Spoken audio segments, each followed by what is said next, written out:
Since Repair Clinic encourages you to perform this repair safely, a warning icon will appear when you should use caution. To replace the muffler guard on your Honda engine, you will need a 10mm socket.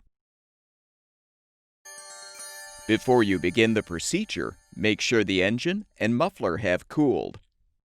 Use the 10mm socket to unthread the 3 mounting screws, securing the muffler guard.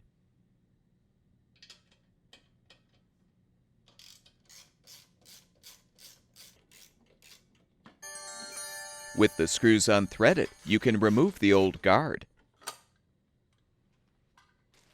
To install the new muffler guard, align it over the muffler and thread the 3 mounting screws to secure the guard to the engine block.